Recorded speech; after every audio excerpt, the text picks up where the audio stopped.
આજે મેં અને દક્ષાબેન બનાવ્યું કંટોલાનું શાક. હેલો મિત્રો, કેમ છો? જય માતાજી, જય દ્વારકાધીશ. તો હું છે તમારો તો ગુજરાતી, બરોબર.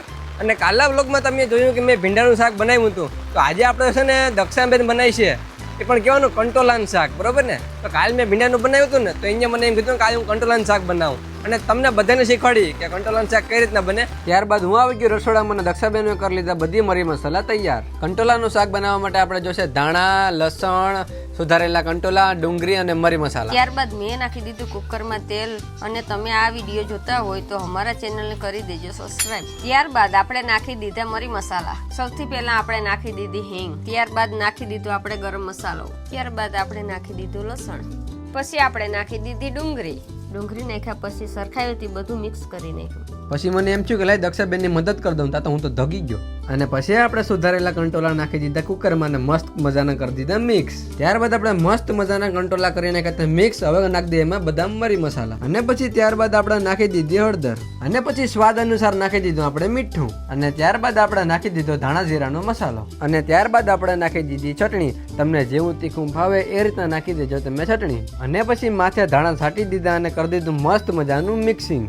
ત્યારબાદ આપણે બધા મરી મસાલા નાખી દીધા અને સરખાઈથી કરી દીધું બધી તૈયાર. અને ત્યારબાદ આપણે નાખી દીધું ફરીથી પાણી અને પછી કરી દીધું પાછું બધી મિક્સિંગ. પછી આપણે કરી દીધું કુકરનું ઢાંકણું બંધ. ચાલો વગાડી દે થોડી સીટી, બરોબર. અને યાર ગરમી છે ને બહાર વરસાદ તો કેટલો જાય, રોજ તો ખરા પાણી.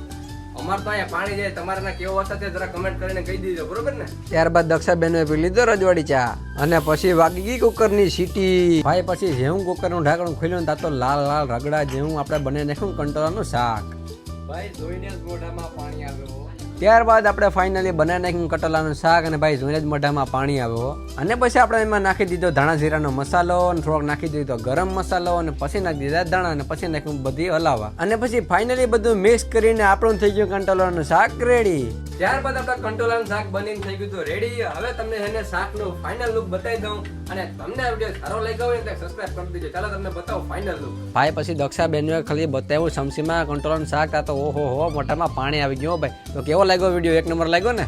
તો મિત્રો અમારો બ્લોગ તમને કેવો લાગ્યો જરા કમેન્ટ કરીને કહી દીધો. અને આજે મેં એને કંટોલાનું શાક બનાવ્યું એ આખી રેસીપી તમને કહી દીધી. અને તમે ઘેર જો નેવરા બેઠા હોય આવા વરસાદમાં તો તમે પણ બનાવી નાખજો. અને અમારે બેન ભાઈના બ્લોગ તમને કેવા લાગે અને કમેન્ટ કરીને કહી દેજો. અને અમારું ચેનલ તમને કરી દેજો સબસ્ક્રાઇબ, કેમ કે આવા નવા ડેલી બ્લોગ આવતા રહેશે. અને અમારે એટલી મહેનત કરતા હોય અમે, તો તમારે સબસ્ક્રાઇબ કરવાની વાત તો બને જ, બરોબર ને.